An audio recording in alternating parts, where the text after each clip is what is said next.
Salut à tous, je vous retrouve aujourd'hui pour la review du jeu Super Mario Odyssey sur Nintendo Switch. Il est sorti fin 2017 sur la dernière console de Nintendo et je vais aujourd'hui vous montrer des séquences de jeu. Alors je précise avant de lancer la partie que je suis en version 1.2.0. Donc je conseille évidemment de faire les dernières mises à jour du jeu avant de se lancer dans l'aventure.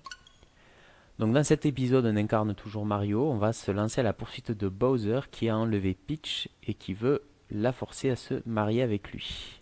Mario Odyssey!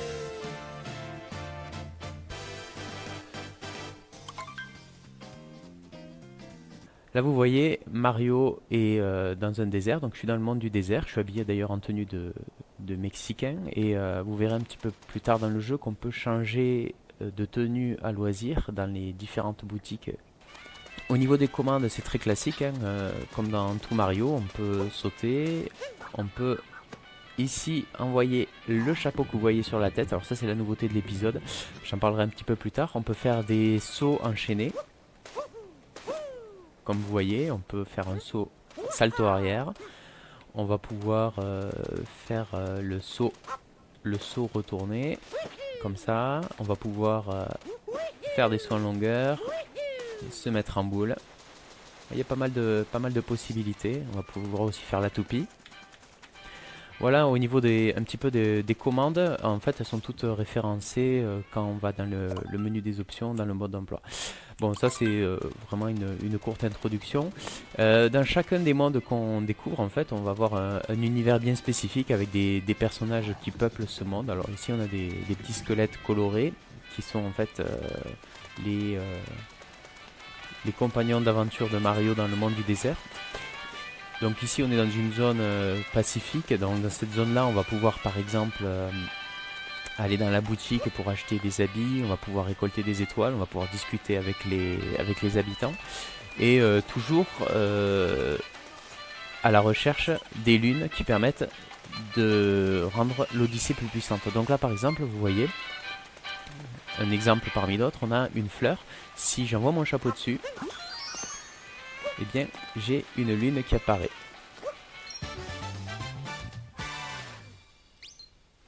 Ceux qui connaissent Super Mario 64 ne seront pas forcément dépaysés parce qu'au lieu de se lancer à la quête des étoiles, en fait, on se lance dans cet épisode à la quête des lunes. Voilà. Alors, les lunes sont en grand nombre et puis il y a des niveaux, il y en a vraiment une quantité très importante. Je pense notamment au monde de New Donk City. Il y a, je crois, une centaine de lunes à ramasser. Et là, moi, je suis pas loin de 450 lunes. Bon, il m'en reste encore pas mal pour arriver à 500, mais bon, j'ai quand même pas mal avancé dans le jeu, hein. Je suis à plus de 25 heures de jeu, ou voire 30 heures de jeu, sans problème. Et bon, déjà, je vais vous montrer un petit peu les boutiques, qu'est-ce qui se passe dans ce Super Mario de différent par rapport à ce qu'on a l'habitude d'avoir dans la série.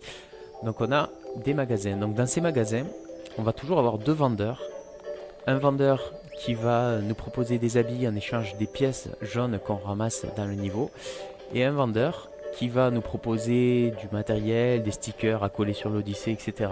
En échange des pièces violettes qu'on va ramasser. Donc si vous voulez, dans un monde, on va pouvoir collecter à la fois des pièces jaunes en grande quantité et des pièces violettes qui sont en quantité plus restreinte et plus difficile à trouver. Donc par exemple là, si je vais discuter avec ce vendeur, vous pouvez voir qu'on a tout un tas d'habits qui sont proposés. Alors ça c'est les habits que je n'ai pas encore achetés. Et à chaque fois qu'on a on fait gagner l'Odyssée en puissance, on débloque de nouveaux costumes, de nouveaux habits pour Mario. Allez, je vais vous montrer des séquences de gameplay, mais tout en me dirigeant vers un niveau où il y a vers un espace où il y a des ennemis, je vais quand même vous parler de la grande nouveauté de ce Super Mario, à savoir la transformation qu'on appelle Champimorphose. Alors pour ce faire, en fait, Mario dans cette aventure, il est accompagné d'un petit personnage qui s'appelle Cappy. En fait, Cappy, là on le voit pas bien parce que j'ai un sombrero, mais Cappy, c'est voilà, on le voit avec les yeux.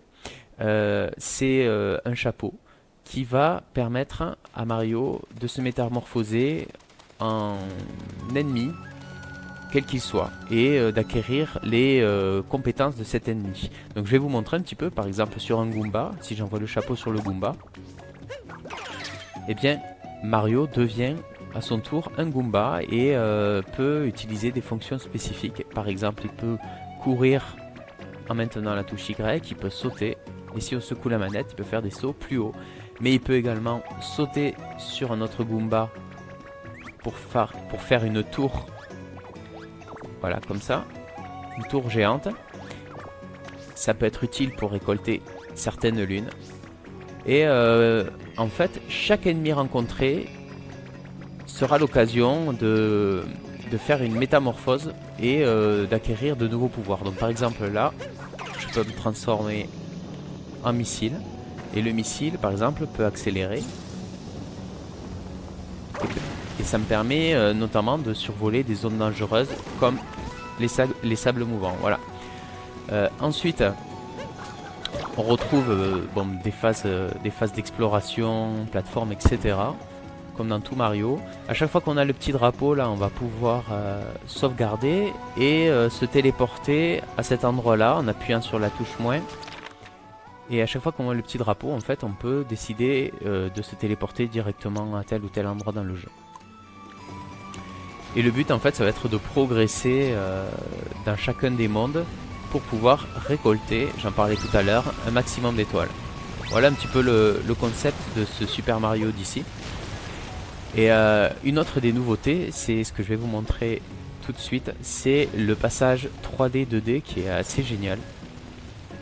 Qui n'est pas sans rappeler les Super Mario Bros de la NES et de la Super NES. Et vous voyez que aussitôt rentré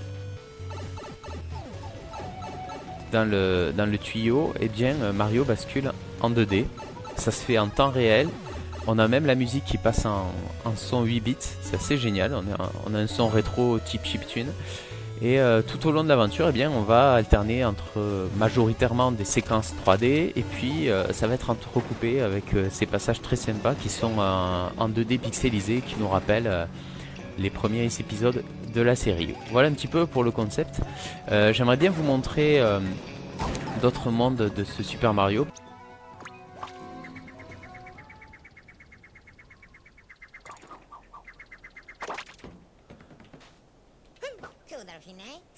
Donc là vous avez vu le monde du désert, mais dans ce jeu on a tout un tas de mondes à parcourir. Donc je vous montre un petit peu la carte.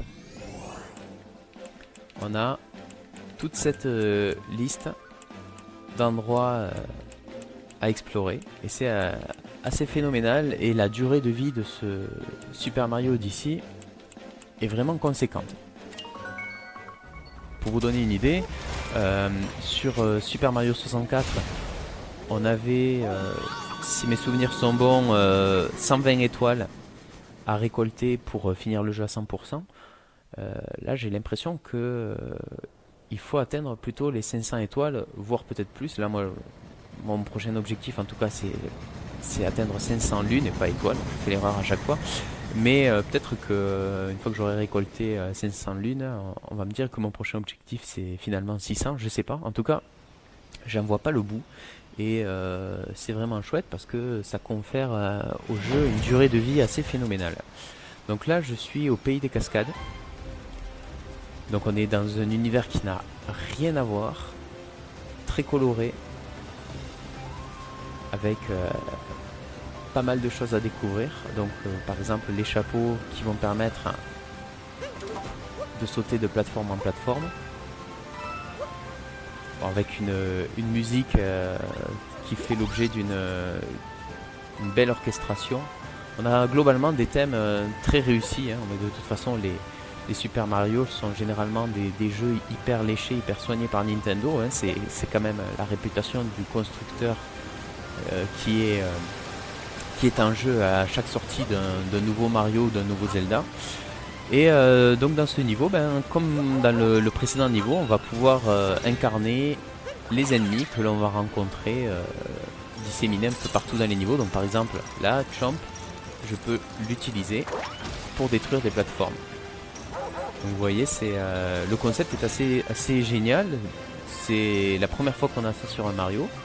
Et c'est vraiment sympa. Donc on se déplace dans un monde qui est plutôt simple, hein, par rapport aux autres mondes que l'on est amené à rencontrer par la suite, à traverser par la suite. Voilà, c'est un des gros ennemis du jeu, c'est le dinosaure, et on peut rentrer dans la peau du dinosaure et tout casser façon Jurassic Park. Alors on peut courir, tout détruire sur son passage, on peut même exploser Chomp, ce qui est une première dans un Super Mario, puisque Chomp est quand même l'un des ennemis invincibles de la série. Et voilà, c'est assez jouissif, on peut absolument tout casser. Voilà. Et figurez-vous qu'en cassant certains blocs comme ça, on peut récolter des étoiles qui sont cachées. Donc voilà un petit peu pour ce monde. Et toujours on a ces petits passages avec ces transitions 3D, 2D, je vous montre.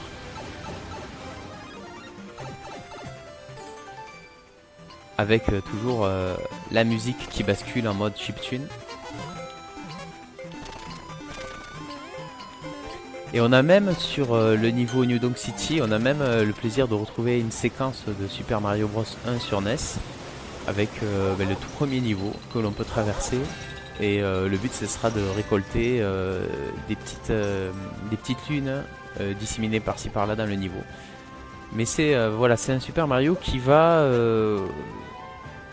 réconcilier à la fois les nostalgiques de la Super NES, de la génération 8 bits, 16 bits, avec cette nouvelle génération de joueurs qui découvrent Mario à travers la Nintendo Switch ou à travers la Wii U ou la Wii. C'est un bel hommage qui est fait à la série, à tous ces épisodes qui ont vu le jour ces dernières décennies, puisqu'il arrive à concilier à la fois ces passages en 3D avec des graphismes qui sont vraiment léchés, hein, comme vous pouvez le voir, hein, sur ce Super Mario Odyssey. On a quand même des graphismes très colorés, enfantins, mais qui sont globalement très propres, très réussis et très agréables à l'œil. On a toujours ces phases de plateforme où il va falloir faire attention à millimétrer ses sauts pour ne pas tomber dans le vide. Après on a un concept aussi qui est nouveau, je n'ai pas parlé, c'est que dans ce Super Mario là on n'a plus un compteur de vie. C'est-à-dire que si on meurt, si on tombe dans le vide, comme je fais là, tout simplement on perd 10 pièces de monnaie et on repart. Voilà, donc certains vont crier au scandale, vont dire ah mais c'est fini, le game over, on n'a plus de possibilité de perdre et de recommencer, etc.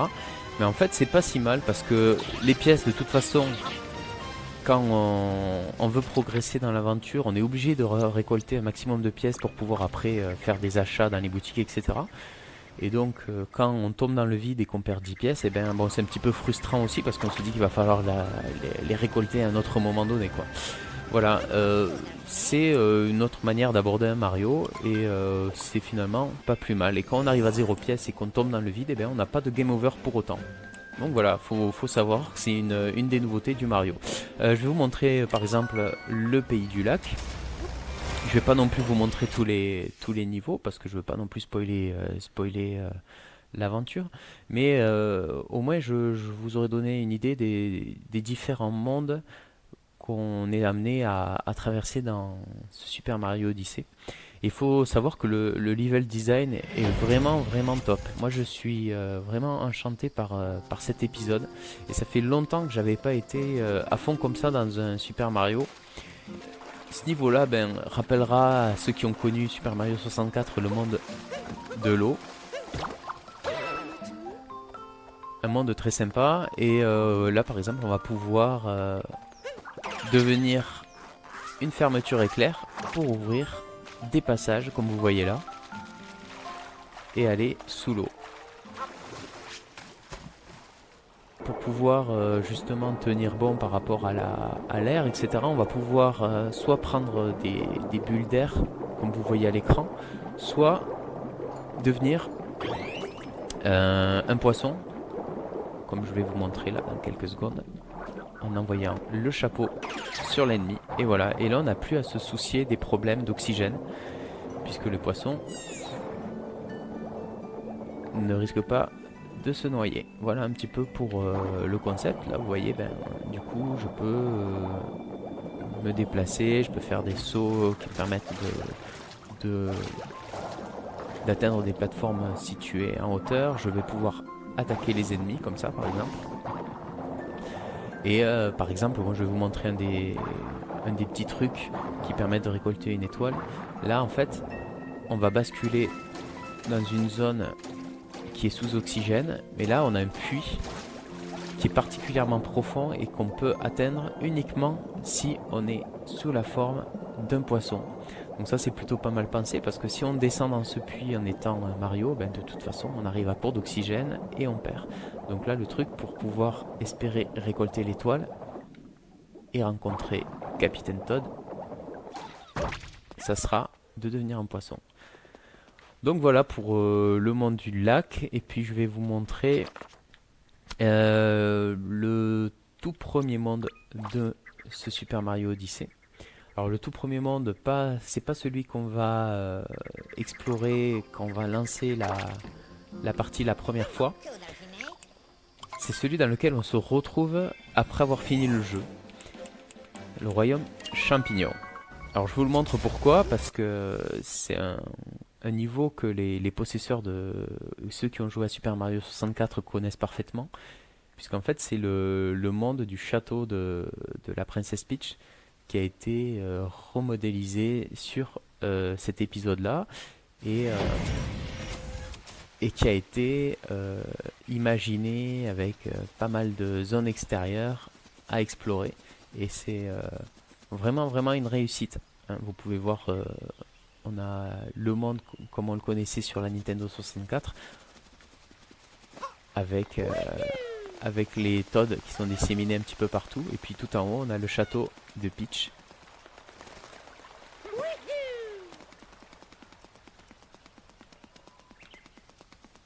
Avec toujours cette patte graphique propre à l'univers de Mario. Hein.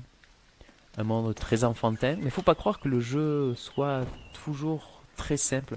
Au contraire, quand on a terminé le jeu la première fois et qu'on veut se lancer dans la quête aux lunes et à récolter toutes les lunes qui sont disséminées dans le jeu, eh bien il y a certains passages qui sont particulièrement tendus. Je pense par exemple à des zones où on doit se déplacer de plateforme en plateforme au-dessus d'une aire toxique et qu'on doit récolter une clé qui va nous permettre d'obtenir une lune, le tout en temps limité. Bon, il y a des passages qui ne sont pas forcément évidents. Donc là, je rentre dans le château de Peach. Et ô merveille, la musique qu'on avait sur Nintendo 64 avec le thème original de Super Mario 64.